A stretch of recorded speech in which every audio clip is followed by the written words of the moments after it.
Hey everyone, welcome back. I am absolutely thrilled to have you here today.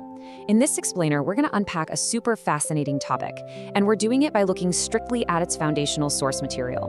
We are exploring the Christian afterlife. But we aren't looking at this through the lens of centuries of folklore or, modern Hollywood movies.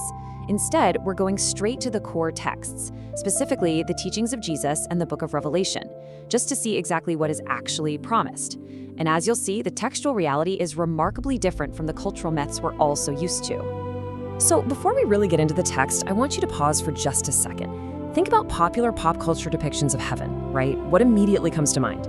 Well, for a lot of us, it's probably images of people wearing white robes, maybe floating on fluffy clouds, playing a harp, in some sort of hazy, undefined spiritual fog. Maybe even wearing a giant diaper like a cherub. It's usually depicted as this highly passive, almost sleepy state of being. But when we actually look at the source material, does it support that picture? Let's find out. Okay, let's dive into this, because the contrast here is honestly staggering. The popular myth usually paints the afterlife as just endless chronological duration. Basically, it's just a whole lot of time with literally nothing to do. But the textual reality we're looking at today describes something entirely different. It's a vibrant, completely transformed existence. It's presented not just as mere survival after you die, but as an entry into a deeply active, totally conscious, and incredibly secure reality that overcomes death altogether. All right, moving into section 1, a transformed reality, and this idea of a complete release from limits. According to the teachings of Jesus, the afterlife is a total release from our earthly limitations. And this brings us to one of the most intriguing quotes from the source material. Jesus states that in the resurrection, people neither marry nor are given in marriage, but are like the angels in heaven. Now hold on, the text here isn't saying that humans magically morph into literal angels. Actually, it's explaining that resurrected life just no longer operates by the mortal patterns of our current age. Marriage, as an institution tied to earthly life and generation, well, it just isn't part of this new existence. Believers fundamentally remain themselves, but they exist under completely transformed conditions. They're shaped by God's power, totally free from mortality, decay, and all those social necessities that define our present world. Which brings us to section 2, the relational core, focusing on who is actually there. As we analyze the text, we see this distinct shift from where heaven is to who is there. Now, what's really interesting about this slide is how the text completely redefines the very concept of eternity. At the very heart of Jesus' teaching is the statement that eternal life is knowing the only true God in Jesus Christ. So what does that mean? It means eternal life is fundamentally relational. It's definitely not just a geographical destination on a map or some never-ending ticking clock. Its absolute deepest blessing, according to the text, is the fullest realization of personal communion with God, lived out in direct, face-to-face fellowship. You've probably heard this famous architectural language before. In my Father's house are many rooms. Jesus told his followers that he goes to prepare a place for them. But the emphasis here actually falls way less on literal building construction and much more on what that space represents. This language is all about welcome. It's about belonging, permanence, and reunion. It promises a permanently settled dwelling with Christ, which totally removes any notion of that weird, undefined spiritual haze we were talking about earlier. And here is a really crucial continuity found in the text. Eternal life isn't just something waiting for you after death. The text actually describes it as a present possession for those who hear and believe right now. They have literally already passed from death to life. Now, having this present possession doesn't cancel out the future hope of resurrection. Rather, it perfectly connects them. The afterlife is simply the grand consummation of a life that has already begun in union with Christ. All right, moving right along to section 3, security and eternal reward, and this concept of treasures in heaven. So, the source texts are incredibly specific about the absolute security and the very tangible rewards waiting for believers. The text urges followers to store up treasures in heaven. And look at what characterizes these treasures. We are talking about divine recognition and unending joy. These are treasures that absolutely cannot decay over time. They cannot be stolen by thieves, and they cannot be lost. No way. The text directly links this future reward to the present orientation of a person's heart. Basically, what is valued now and what is done in wholehearted obedience, even in total secret, reaches directly into the life to come, yielding a lasting, completely indestructible reward. So, how is all of this secured? Well, the text grounds this reality in the very nature of God, describing him as the God of the living, not the dead.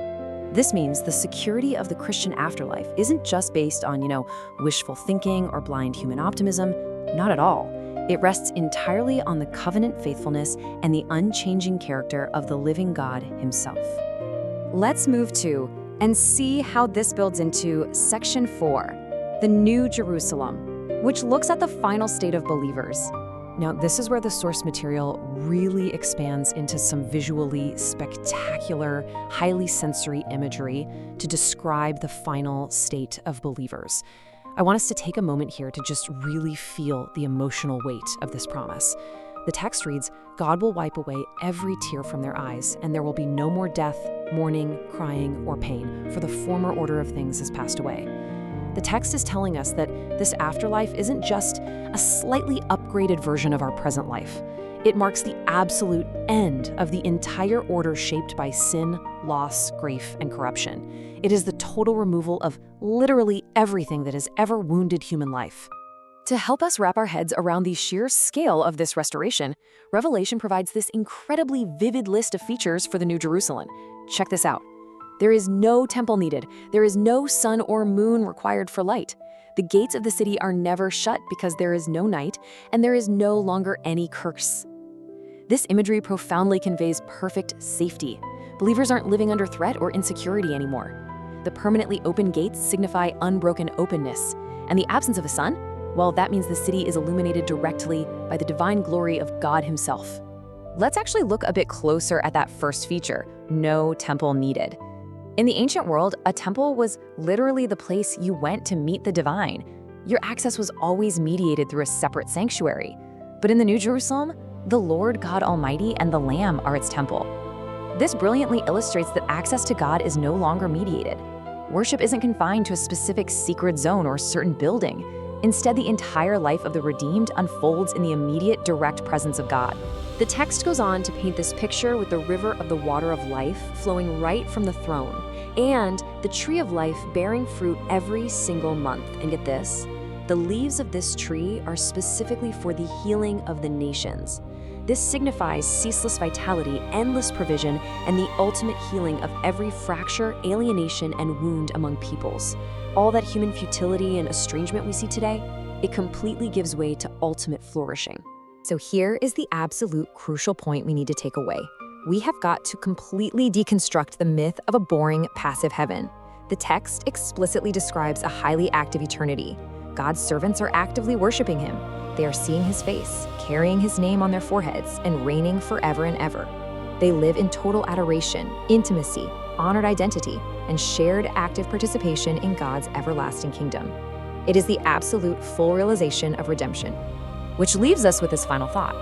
When we really look at the actual source texts, the afterlife is a vibrant, relational, secure, and incredibly active existence in the direct presence of God. It is a stunning contrast to those sleepy clouds of pop culture, right? So I want to leave you with this question. How does this specific, text-based vision of a restored, active eternity change your perspective on the present day? Does knowing that this is the promised culmination of redemption alter what you actually value right now? Think about it. Thank you so much for joining me on this deep dive explainer. Keep learning, keep questioning, and I'll catch you in the next one.